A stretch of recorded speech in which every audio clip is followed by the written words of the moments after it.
मनुष्य की समस्या यह नहीं है कि उसके पास धन नहीं है, समस्या यह भी नहीं है कि उसके पास प्रेम नहीं है।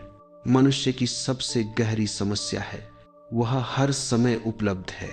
तुम जहां भी हो, जैसे भी हो, तुम हमेशा किसी के लिए खड़े हो। कोई बुलाए तुम आ जाते हो, कोई रोए तुम पिघल जाते हो, कोई नाराज हो तुम अपराध बोध से भर जाते हो। और ये सब करते करते तुमने कभी यह नहीं पूछा मैं कहाँ हूं। तुम दूसरों के जीवन में इतने उपस्थित हो कि अपने जीवन में अनुपस्थित हो गए हो। यह एक अजीब विडंबना है।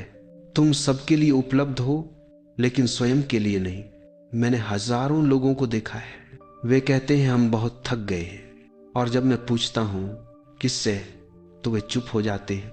क्योंकि सच यह है, तुम दूसरों से नहीं थके हो, तुम अपने हां से थके हो। तुम्हारा हां अब तुम्हारा नहीं रहा, वह एक आदत बन गया है, एक मजबूरी, एक डर। डर किस बात का? डर इस बात का कि अगर तुम उपलब्ध नहीं रहे तो लोग तुम्हें छोड़ देंगे। और इसी डर ने तुम्हें गुलाम बना दिया है। बचपन से ही तुम्हें सिखाया गया, अच्छा बच्चा वही है जो बात माने, अच्छा इंसान वही है जो इनकार न करे, अच्छा बेटा, अच्छी बेटी, अच्छा दोस्त, सब वही है जो हमेशा हाँ कहे। धीरे धीरे ये हाथ तुम्हारी रीढ़ बन गया, और रीढ़ जब झुक जाए तो आदमी खड़ा तो रहता है लेकिन सीधा नहीं। तुम खड़े तो हो लेकिन भीतर से टूटे हुए हो। तुम्हें यह नहीं सिखाया गया कि कभी कभी अनुपलब्ध होना आत्मा के लिए विश्राम है। तुम्हें यह नहीं बताया गया कि हर फोन उठाना जरूरी नहीं, हर संदेश का जवाब देना जरूरी नहीं, हर रिश्ते को निभाना जरूरी नहीं। लेकिन समाज को इससे क्या लेना देना? समाज को चाहिए उपयोगी लोग, सजग लोग नहीं। उपयोगी आदमी सस्ता होता है, वह हमेशा उपलब्ध रहता है। उसे जब चाहो, जहां चाहो, जैसे चाहो इस्तेमाल कर लो। और तुमने स्वयं को इसी उपयोगिता में परिभाषित कर लिया है। तुम कहते हो अगर मैं मना कर दूंगा तो लोग क्या कहेंगे। मैं तुमसे कहता हूं लोग पहले ही बहुत कुछ कह रहे हैं, तुमने कब उन्हें रोका है? सच तो यह है तुम लोगों के लिए नहीं, लोगों की राय के लिए जी रहे हो। और राय की सबसे बड़ी समस्या यह है कि वह कभी संतुष्ट नहीं होती। आज तुम उपलब्ध हो, वे खुश हैं। कल तुम थक गए, तुम अनुपलब्ध हुए, वे नाराज हैं। तो प्रश्न यह नहीं है कि लोग क्या कहेंगे, प्रश्न यह है तुम अपने आप से क्या कह रहे हो। जब रात को तुम अकेले होते हो, जब कोई नहीं देख रहा होता, तब तुम्हारा मन क्या कहता है? वह कहता है बस बहुत हो गया, अब और नहीं, मुझे थोड़ा अकेला छोड़ दो। लेकिन तुम सुनते नहीं, क्योंकि सुनने के लिए उपलब्ध होना पड़ता है। स्वयं के लिए तुम इतने व्यस्त हो कि स्वयं से मिलने का समय नहीं। तुम्हारी उपलब्धता ने तुम्हारे भीतर एक शोर पैदा कर दिया है। हर कोई बोल रहा है, हर कोई मांग रहा है, और तुम बस दे रहे हो, दे रहे हो, दे रहे हो। लेकिन जो देता ही रहता है और कभी भरता नहीं, वह एक दिन खाली हो जाता है। और खाली आदमी या तो क्रोधित होता है, या उदास, या बीमार। यही कारण है कि तुम बिना कारण चिड़चिड़े हो। यही कारण है कि छोटी छोटी बातों पर तुम टूट जाते हो, क्योंकि तुम थके हो, लेकिन तुम स्वीकार नहीं करते। मैं तुमसे यह नहीं कह रहा कि तुम कठोर बन जाओ, मैं यह कह रहा हूं सचेत बनो। उपलब्ध रहना कोई सद्गुण नहीं है, यह तभी सुंदर है जब यह स्वेच्छा से हो। यदि तुम प्रेम से हां कहते हो तो वह प्रार्थना है, लेकिन यदि तुम डर से हां कहते हो तो वह पाखंड है। आज पहली बार अपने भीतर झांको और पूछो, क्या मैं सच में उपलब्ध होना चाहता हूं, या मुझे डर है कि अगर मैं मना कर दूंगा तो मुझे छोड़ा जा सकता है। याद रखना, जो तुम्हें तुम्हारी अनुपलब्धता में छोड़ दे वह तुम्हें कभी समझ ही नहीं पाया, और जो तुम्हें तुम्हारे मौन में स्वीकार करे वही तुम्हारे जीवन में रहने योग्य है। इसलिए मैं तुमसे कहता हूं, आज से थोड़ा साहस करो, हर समय उपलब्ध रहना बंद करो, और धीरे धीरे स्वयं के लिए उपलब्ध होना शुरू करो। क्योंकि जब तुम स्वयं को खो देते हो तो पूरी दुनिया पाकर भी तुम खाली ही रहते हो। और जीवन का उद्देश्य भीड़ में खो जाना नहीं है, स्वयं में लौट आना है। अब एक और गहरी बात समझो, जो बात अक्सर दिखाई नहीं देती लेकिन जीवन को भीतर से नष्ट कर देती है। उपलब्धता धीरे धीरे गुलामी बन जाती है, और यह गुलामी जंजीरों से नहीं होती, ये होती है स्वीकृति की भूख से। तुम्हें कोई बांध कर नहीं रखता, तुम स्वयं बंध जाते हो। क्यों? क्योंकि तुम चाहते हो कि लोग तुम्हें पसंद करें, तुम चाहते हो कि लोग तुम्हें अच्छा कहें, तुम चाहते हो कि कोई तुम्हें छोड़े नहीं, और यही चाह तुम्हारी स्वतंत्रता की हत्या कर देती है। देखो, दुनिया में दो तरह के लोग होते हैं। एक वे जो कहते हैं मुझे क्या मिलेगा, दूसरे वे जो कहते हैं मुझे क्या देना होगा ताकि मुझे स्वीकार किया जाए। दूसरा व्यक्ति बाहर से बहुत अच्छा दिखता है, बहुत सहयोगी, बहुत समझदार, बहुत त्यागी, लेकिन भीतर से वह थका हुआ है, खोखला है, डरा हुआ है, क्योंकि वह अपने होने के बदले लगातार खुद को गिरवी रख रहा है। तुम जब हर किसी के लिए उपलब्ध हो जाते हो तो लोग तुम्हें सम्मान नहीं देते, वे तुम्हें आदत बना लेते हैं। और आदत की एक विशेषता होती है, जब वह न मिले तो गुस्सा आता है, कृतज्ञता नहीं। यही कारण है कि जिन लोगों के लिए तुमने सबसे ज्यादा किया वही लोग सबसे पहले शिकायत करते हैं, क्योंकि उन्होंने तुम्हें मनुष्य नहीं समझा, उन्होंने तुम्हें सेवा समझ लिया। और गलती उनकी नहीं है, गलती तुम्हारी है, क्योंकि तुमने कभी सीमा खींची ही नहीं। तुम हर समय उपलब्ध रहे, इसलिए लोग समझ बैठे कि तुम्हारा समय उनका है, तुम्हारी ऊर्जा उनकी है, तुम्हारी भावनाएं उनकी हैं। और जब तुम एक दिन थक कर कहते हो आज नहीं, तो उन्हें लगता है तुम बदल गए हो। नहीं, तुम बदले नहीं हो, तुम जाग रहे हो। लेकिन जागा हुआ व्यक्ति सोए हुए लोगों को खतरनाक लगता है। समाज को ऐसे लोग नहीं चाहिए जो जागे हुए हों, समाज को चाहिए अनुकूल लोग, आज्ञाकारी लोग, उपलब्ध लोग, क्योंकि उपलब्ध व्यक्ति से कुछ भी करवाया जा सकता है। उसे अपराध बोध दिखाओ, वह झुक जाएगा। उसे त्याग का पाठ पढ़ाओ, वह अपने हिस्से का भी छोड़ देगा। उसे अच्छा इंसान होने की परिभाषा दिखाओ, वह स्वयं को भूल जाएगा। और यही सबसे बड़ी हिंसा है जो मनुष्य अपने साथ करता है, स्वयं को भूल जाना। मैं तुमसे पूछता हूं, क्या तुमने कभी देखा है कि जो व्यक्ति हमेशा उपलब्ध रहता है वो भीतर से कितना अकेला होता है? वह सबके बीच होता है लेकिन स्वयं से बहुत दूर, क्योंकि गुलामी का पहला लक्षण यही है, तुम अपने निर्णय स्वयं नहीं लेते। तुम्हारे निर्णय लोगों की प्रतिक्रिया पर आधारित होते हैं। अगर मैंने ये किया तो वे क्या कहेंगे, अगर मैंने मना कर दिया तो वे बुरा मान जाएंगे, और धीरे धीरे तुम्हारा जीवन तुम्हारा नहीं रहता, ये दूसरों की अपेक्षाओं की डायरी बन जाता है। और सबसे खतरनाक बात यह है, ये गुलामी दिखाई नहीं देती है, इसीलिए इसे तोड़ना भी कठिन होता है। तुम कहते हो मैं तो प्रेम से करता हूं, लेकिन भीतर झांको, क्या सच में प्रेम है या डर? प्रेम स्वतंत्र करता है, डर बांधता है। यदि तुम्हारी उपलब्धता प्रेम से आती है तो उसके बाद थकान नहीं होती, लेकिन यदि उसके बाद कड़वाहट है, चिड़चिड़ापन है, तो जान लो वह प्रेम नहीं था, वह सौदा था। और सौदे में आत्मा हमेशा हारती है। मैंने देखा है, लोग कहते हैं मैं सबके लिए करता हूं, लेकिन मेरे लिए कोई नहीं करता, और मैं मुस्कुराता हूं, क्योंकि समस्या यह नहीं है कि कोई तुम्हारे लिए नहीं करता, समस्या यह है कि तुमने किसी को मौका ही नहीं दिया कि वह तुम्हारे लिए करे। तुमने सब कुछ पहले ही दे दिया। जो स्वयं को सस्ता कर देता है, दुनिया उसे महंगा क्यों माने?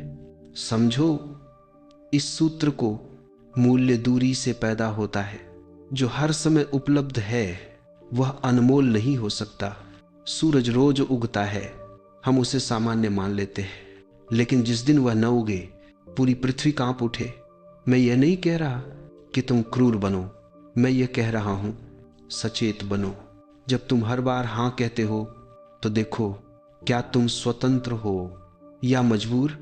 यदि मजबूरी है तो समझ लो तुम धीरे धीरे अपनी स्वतंत्रता गिरवी रख रहे हो, और स्वतंत्रता के बिना जीवन सिर्फ एक कर्तव्य बन जाता है, एक बोझ, एक थकान।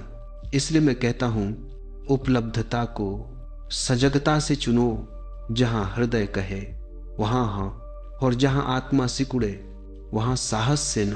क्योंकि जिस दिन तुमने यह भेद सीख लिया, उसी दिन तुम गुलाम नहीं रहोगे। अब हम सबसे कठिन बिंदु पर आते हैं, सबसे डरावनी बिंदु पर। वह शब्द जिसे बोलते ही तुम्हारे भीतर कंपकंपी दौड़ जाती है। न एक छोटा सा शब्द, लेकिन तुम्हारे पूरे जीवन की दिशा बदल देने की क्षमता रखता है। तुम्हें इस शब्द से डरना सिखाया गया है, इतना डर कि तुम इसे बोलने से पहले 1000 बार सोचते हो। क्यों? क्योंकि तुम्हें सिखाया गया। न कहना बुरा है, न कहना स्वार्थ है, न कहना प्रेम के खिलाफ है, लेकिन मैं तुमसे कहता हूं, न कहना आत्मा की शुद्धि है। जिस दिन तुमने बिना अपराध बोध के न कहना सीख लिया, उसी दिन तुम्हारे भीतर से बहुत सारा जहर बाहर निकल जाएगा। देखो, हर बार जब तुम भीतर से न महसूस करते हो और बाहर से हां कहते हो, तब तुम अपने ही भीतर एक झूठ जोड़ देते हो और झूठ जमा होता जाता है, परत दर परत। फिर एक दिन तुम कहते हो, मैं खुद को पहचान नहीं पा रहा हूं। तुम खुद को पहचानोगे कैसे? तुमने तो स्वयं को हर किसी की अपेक्षा में टुकड़ों में बांट दिया है। न कहना कोई हिंसा नहीं है। हिंसा तब होती है जब तुम स्वयं के साथ झूठ करते हो, और समाज ने तुम्हें यही सिखाया है। दूसरों से सच बोलो, लेकिन स्वयं से नहीं। मैं कहता हूं, यदि स्वयं से सच नहीं है तो किसी और से सच भी नकली है।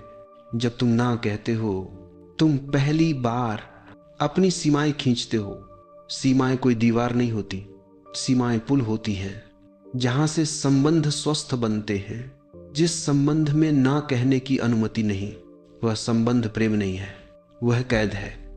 लेकिन तुम डरते हो, तुम सोचते हो, अगर मैंने न कह दिया तो वे मुझे स्वार्थी समझेंगे, अगर मैंने न कह दिया तो वे मुझे छोड़ देंगे। छोड़ जाने दो। जो तुम्हारे ना से टूट जाए वह तुम्हारे हाथ से कभी जुड़ा ही नहीं था। समझो इस सत्य को, सच्चा प्रेम स्वतंत्रता देता है। जहां स्वतंत्रता नहीं, वहां प्रेम का नाम मत लो। न कहना तुम्हें अकेला नहीं बनाता, न कहना तुम्हें झूठे संबंधों से मुक्त करता है। और हां, शुरुआत में यह अकेलापन लगेगा, क्योंकि जो लोग तुम्हारी उपलब्धता पर निर्भर थे वे धीरे धीरे दूर हो जाएंगे। लेकिन उस दूरी में एक अद्भुत चीज जन्म लेती है, मौन। और मौन में तुम पहली बार अपनी धड़कन सुनते हो। तुम महसूस करते हो, मैं भी हूं। अब तक तुम बस दूसरों के लिए थे। न कहना ध्यान है, क्योंकि उस क्षण तुम पूरी तरह जागरूक होते हो। तुम देख रहे होते हो तुम्हारा शरीर क्या कह रहा है, तुम्हारा मन क्या कह रहा है, तुम्हारी आत्मा क्या कह रही है, और तुम उन्हें अनसुना नहीं करते।